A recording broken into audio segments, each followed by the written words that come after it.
السلام علیکم ورحمۃ اللہ وبرکاتہ۔ بسم اللہ الرحمن الرحیم۔ علم، اللہ رب کریم نے جب دنیا کو بنایا اور اسے انسانوں سے مزین اور آراستہ کیا تو اللہ رب کریم نے علم کے ذریعے سے انسان کو شرف بخشا اور علم سے انسان کو آراستہ فرمایا، اور اسی علم کی بدولت انسان سجود ملائکہ بنا کہ ملائکہ نے انسان کو جو سجدہ کیا وہ اس علم کی فضیلت اور خوبیوں کی وجہ سے کیا۔ قرآن کریم میں تقریباً 500 مقامات پر علم کی اہمیت اور افادیت اور اس کی ضرورت کو بتایا گیا۔ احادیث مبارکہ میں متعدد احادیث سے علم کی افادیت کو، اس کی اہمیت کو اور اس کی فرضیت کو سمجھایا گیا۔ حضرت معاذ بن جبل رضی اللہ تعالی عنہ راوی ہیں، اللہ کے نبی صلی اللہ تعالی علیہ وسلم ارشاد فرماتے ہیں کہ علم سیکھو، کہ اللہ رب کریم کے لیے علم کا سیکھنا خشیت ہے اور اس کے طلب میں کوشش کرنا عبادت ہے۔ علم کا سیکھنا اور سکھانا تسبیح ہے، اس کی جستجو جہاد ہے۔ ناواقف لوگوں کو سکھانا صدقہ ہے اور اس کی اہلیت رکھنے والوں کو بتانا ثواب کا ذریعہ ہے۔ دوسری حدیث میں ارشاد فرمایا گیا کہ علم سیکھنا ہر مسلمان کے لیے فرض ہے، خواہ مرد ہے وہ عورت ہے۔ علم کی بڑی اہمیت ہے، اس کا ایک مقام ہے۔ علم خواہ دنیاوی ہو یا دینی، دونوں اپنی اپنی جگہ اہمیت کے حامل ہیں۔ مذہب اسلام جہاں دینی تعلیم اور تربیت کا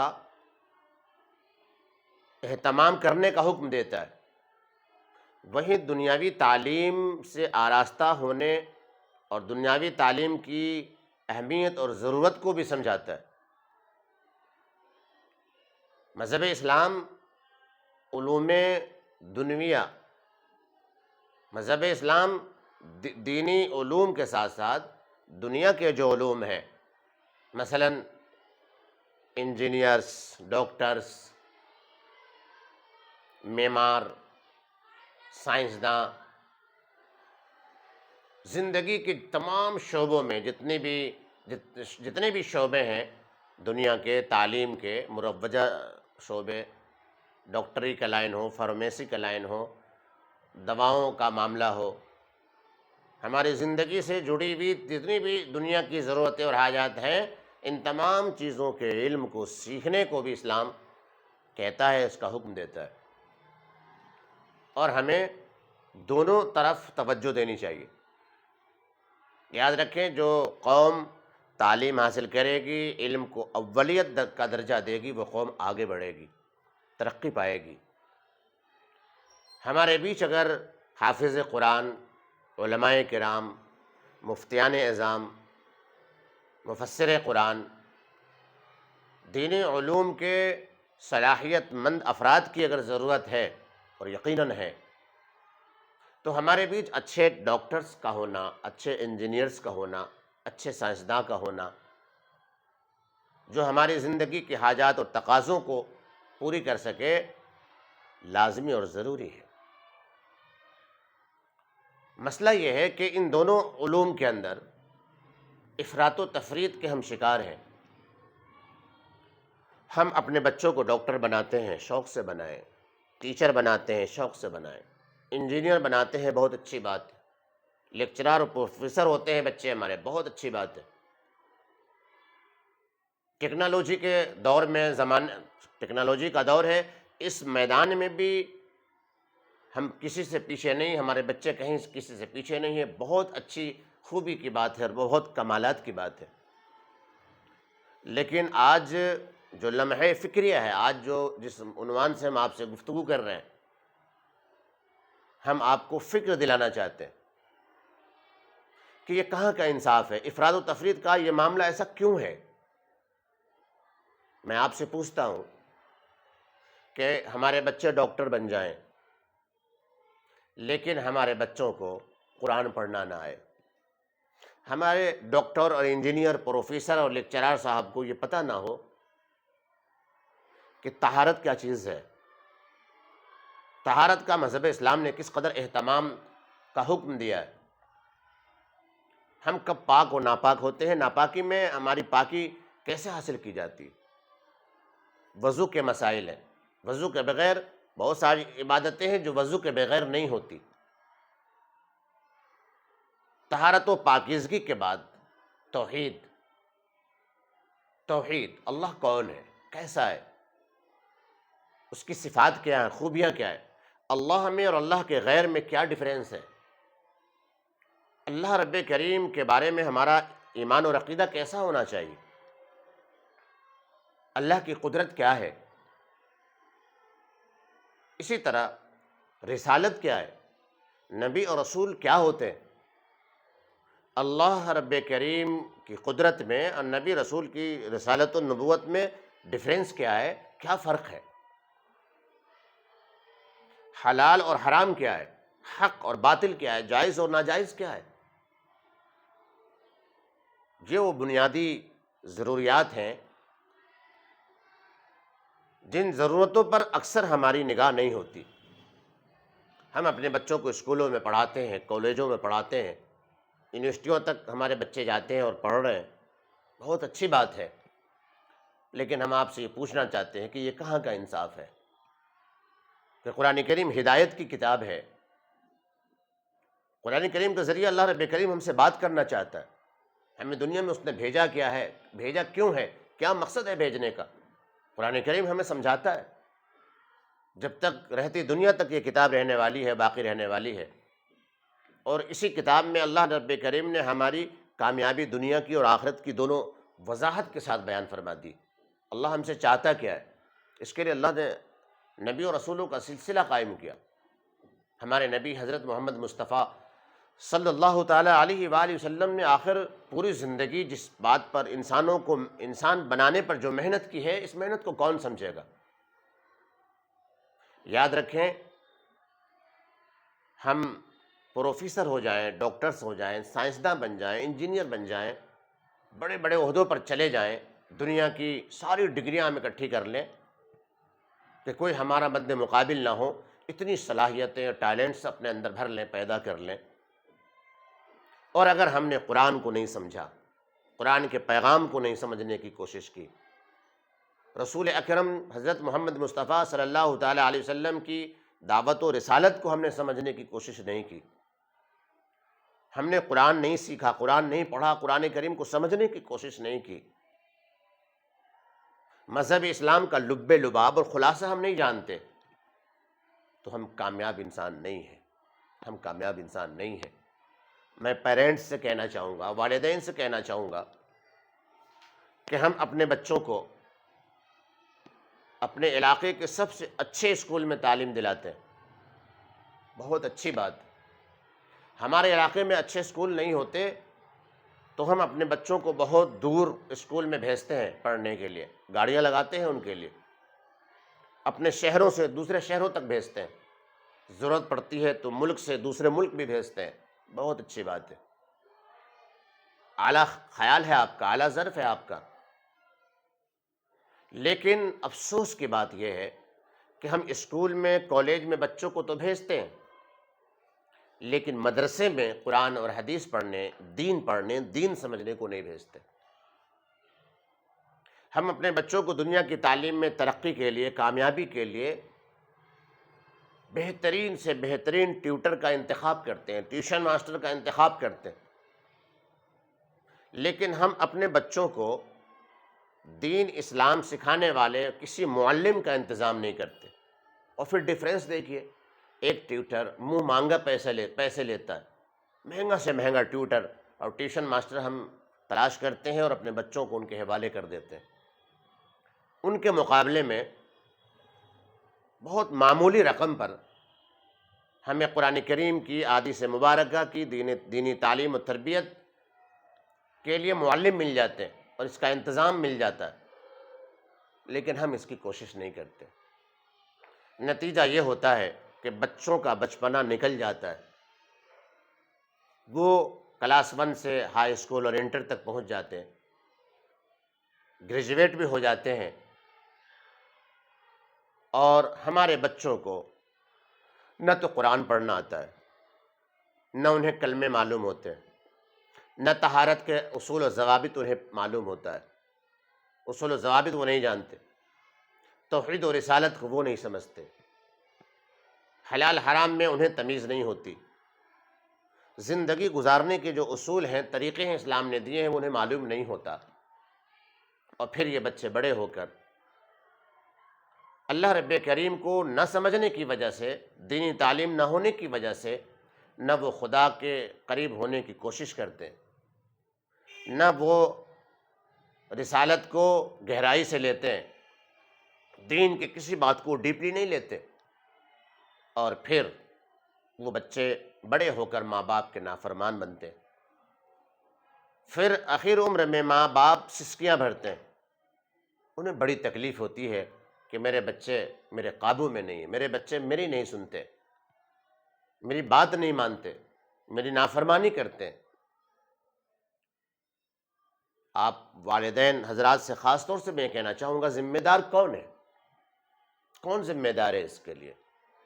ہم ماں باپ ذمہ دار ہیں کہ جب اس بچے کی عمر سیکھنے کی تھی، جس پیاری خوبصورت عمر میں وہ قرآن سیکھتے، حدیث سیکھتے، اسلامی علوم اور دین علومیہ حاصل کرتے، اسلام کی بنیادی باتیں وہ سیکھتے اور سمجھتے، ہم نے انہیں ایسا موقع نہیں دیا، ہم نے ان کے لیے میدان فراہم نہیں کیا۔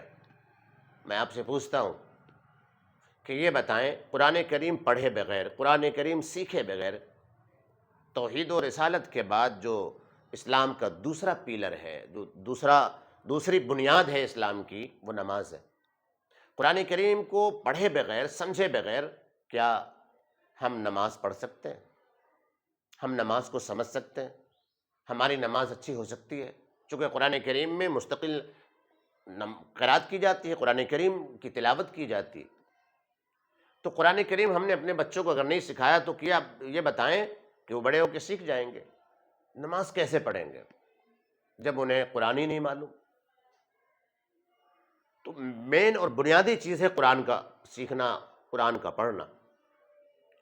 جب ہم چھوٹے بچوں کو ٹیوٹر لگاتے ہیں، ٹیوشن والے ماسٹر کا یا معلم کا انتخاب کرتے ہیں یا مدرسوں میں بھیجتے ہیں، تو ہمارے معلم قرآن بھی سکھاتے ہیں، حدیث بھی سکھاتے ہیں، اٹھنے بیٹھنے، چلنا پھرنا، جاگنا سونا، استنجا، آنا جانا، مسجد آنا جانا، کھانے سے پہلے کی دعا، کھانے سے بعد کی دعا، سونے کی دعا، سو کر اٹھنے کے بعد کی جو دعا ہے وہ اس دعا کا اہتمام، گھر سے باہر جانے کا، سواری پر بیٹھنے کا طور طریقہ اور اس کی دعائیں، معلم سب کچھ سکھاتے ہیں۔ ہمارے پڑوس میں مدرسہ ہوتا ہے، علماء ہوتے ہیں، حفاظ ہوتے ہیں، پھر بھی ہمیں زحمت نہیں ہوتی کہ ہم انہیں ان کے حوالے اپنے بچوں کو کریں۔ دنیاوی تعلیم کے لیے دور دراز کا سفر کیا جاتا ہے، خطیر اور موٹی رقم خرچ کی جاتی، اور بچوں کو مکمل دنیا دار بنا دیا جاتا ہے۔ کیا آپ یہ سمجھتے ہیں کہ وہ بچہ آپ کا کامیاب ہے، آپ کی اولاد کامیاب ہو گئی؟ آپ ایک بہترین ماں باپ ہیں جو آپ نے اپنے بچوں کو نہ قرآن سکھایا، نہ حدیث سکھائی، اور دین کے اصولی جو باتیں ہیں وہ آپ نے سمجھایا نہیں، سکھایا نہیں، تو آپ سمجھتے ہیں کہ ہم ایک اچھے ماں باپ ہیں یا ہماری ذمہ داری پوری ہو گئی؟ ہرگز نہیں۔ اگر آپ کا یہ خیال ہے تو ہرگز نہیں۔ یاد رکھیے، کل قیامت کے دن محشر کے میدان میں بحیثیت والدین، اولاد سے تو بعد میں سوال ہوگا، پہلے آپ سے یہ پوچھا جائے گا کہ آپ نے اپنے بچوں کو دین کیوں نہیں سکھایا، قرآن کریم کی تعلیم کیوں نہیں دی، اللہ کے نبی صلی اللہ تعالیٰ علیہ وآلہ وسلم کی طرز زندگی کو کیوں نہیں بتایا۔ ڈیلی بیس کے جو طریقے ہیں، ڈیلی بیس کی جو ضروریات ہیں ہماری روزمرہ کی، کھانا پینا، سونا جاگنا، نہانا دھونا، طہارت پاکیزگی، سنت طریقہ کیا ہے؟ اگر ہم نے یہ سب چیزیں نہیں سکھائیں اور بچہ ہمارا بڑا ہو کر مکمل دنیا دار بن گیا، اور یقیناً بن جائے گا اور بنے گا، وہ آپ کو تکلیف دے گا، دنیا میں بھی آپ کے لیے ذلت کا سبب بنے گا، آخرت میں رسوائی کا ذریعہ بنے گا۔ وہ بچہ، وہ بیٹا آپ کا، وہ بیٹیاں آپ کی آل اولاد، جو بھی اولاد میں سے ہے، اگر آپ نے دین نہیں سکھایا تو یاد رکھے کل محشر کے میدان میں اللہ رب کریم آپ سے سوال کرے گا، کلکم راعین و کلکم مسئول عن رعیتی۔ یہ اصول ہے حدیث مبارکہ کا کہ ہر شخص ذمہ دار ہے، اور کل اس کی ذمہ داری کے متعلق اس سے سوال کیا جائے گا۔ کل آپ کی اولاد محشر کے میدان میں اللہ کے روبرو کھڑی ہو کر یہ کہے گی کہ اے خدا بندہ، میرا کیا قصور ہے؟ میرے والدین نے مجھے دین نہیں سکھایا، آپ کے قانون کو نہیں بتایا، آپ کی شریعت ہمیں نہیں سمجھائی، ہمیں پڑھنے کا موقع نہیں دیا۔ دنیا کے لیے سارے انتظامات تو کیے، لیکن دین کے لیے ہمارے لیے انہوں نے کوئی انتظام نہیں کیا۔ ہم نہیں سمجھ سکے آپ کو اور آپ کے دین کو، ہم نہیں پڑھ سکے قرآن۔ پتہ یہ چلا کہ دین نہ سکھانے کی وجہ سے ہمارے بچے ناکامیاب ہیں۔ یاد رکھیں، دنیا کی کامیابی چاہے کتنی بڑی کامیابی ہو، دین کے بغیر وہ کامیاب نہیں ہے بندہ، وہ کامیاب نہیں ہے، وہ شخص کامیابی نہیں ہو سکتی۔ اللہ نے مکمل کامیابی اپنے دین میں رکھی۔ دینی اور دنیاوی تعلیم میں سب سے بڑا جو فرق ہے وہ یہ ہے کہ دنیا کی جو اعلیٰ سے اعلیٰ تعلیم ہے وہ دنیا میں آپ کو کامیاب کرتی ہے، موت پر وہ ڈگریاں ختم، وہ عہدے ختم، وہ منصب ختم، وہ کامیابیاں ختم۔ لیکن دین کی جو تعلیم ہے، دین کا جو علم ہے، جو آپ سیکھتے ہیں اور اپنے بچوں کو سکھاتے ہیں، دنیا میں بھی انسان کو انسان بنانا یہ تعلیم سکھاتی ہے۔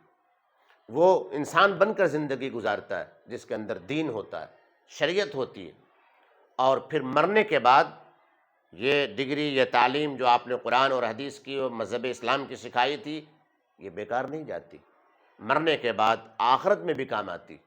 آپ نے اپنے بچوں کو دین سکھایا، دین پڑھایا، ان بچوں کو دین سمجھ میں آ گیا، آپ دنیا سے چلے جاتے ہیں، وہ بچہ آپ کے لیے، چونکہ اس بچے کو آپ نے قرآن سکھایا تھا، نماز آپ نے سکھا دی تھی، زندگی گزارنے کے طور طریقے آپ نے بتا دیے تھے، اب وہ بچہ جب بڑا ہوگا، میری اور آپ کی عمر کو پہنچے گا، آپ کے لیے دعائیں کرے گا، بحیثیت ماں باپ آپ ہیں، آپ کے لیے بخشش و مغفرت کی دعا کرے گا، رب ارحمہما کما ربیانی صغیرا، اے ہمارے رب، ہمارے ماں باپ پر تو ایسا ہی رحم و کرم فرما جیسا کہ انہوں نے بچپن میں ہمارے ساتھ کیا، جو مشقت تکلیفیں انہوں نے اٹھائی ان کا صلہ انہیں عطا فرمائی۔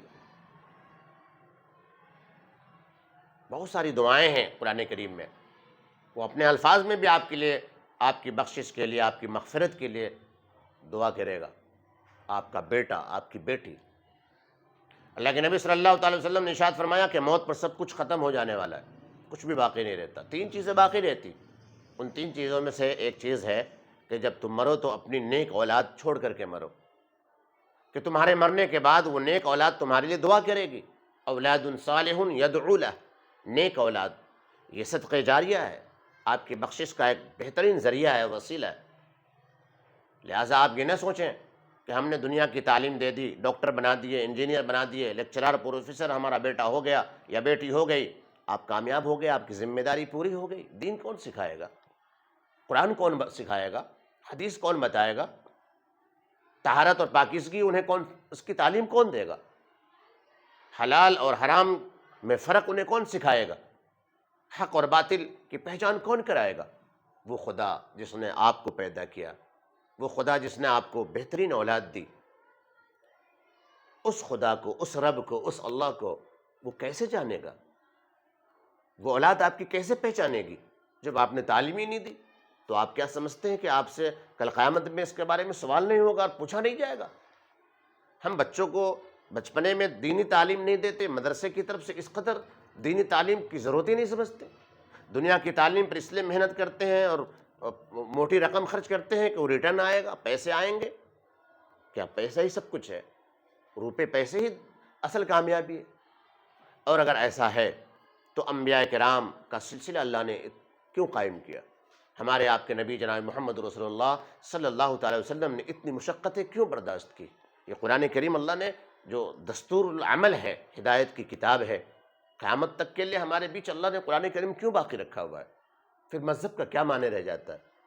پھر شریعت کا کیا مقام رہ جاتا ہے؟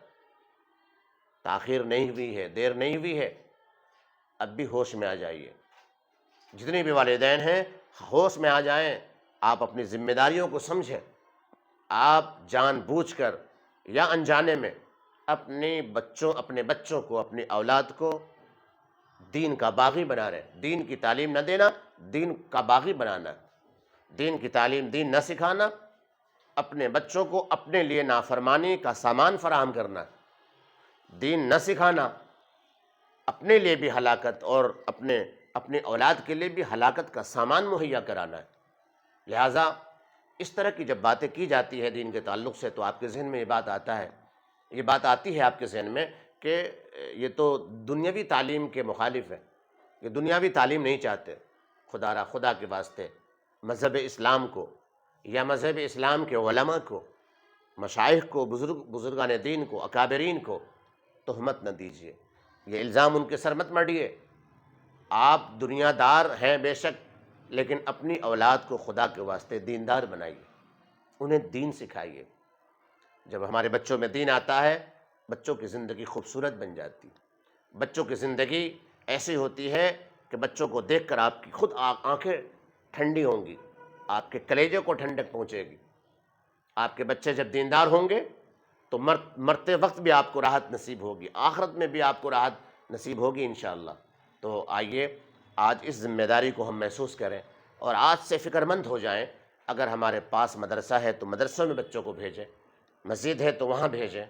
اگر کسی ایسی جگہ آپ آباد ہیں جہاں نہ کوئی مسجد ہے نہ مدرسہ ہے، ایسا کوئی شہر ہے، ایسی بستی ہے، ایسا کوئی گاؤں ہے، تو آپ اپنے بچوں کے لیے اسپیشل معلم لگائیں، ٹیچر لگائیں، دینی ٹیوٹر کا انتظام کریں کہ وہ آپ کے بچوں کو دین سکھائے اور دین پڑھائے اور اللہ کے نبی کی پہچان کرائے۔ ان بچوں کو مکمل دیندار بنانے کی ذمہ داری میری، آپ کی، ہر ماں باپ کی ہے۔ اللہ رب کریم مجھے اور آپ کو، سبھی بھائیوں کو، سبھی ذمہ داروں کو، سبھی والدین کو خاص طور سے ان باتوں کو دل پر لینے اور اپنی اہمیتوں اور ضرورتوں کو اس تعلق سے سمجھنے کی اور اپنی ذمہ داریوں کو محسوس کر اس پر عمل کرنے کی توفیق عطا فرمائے۔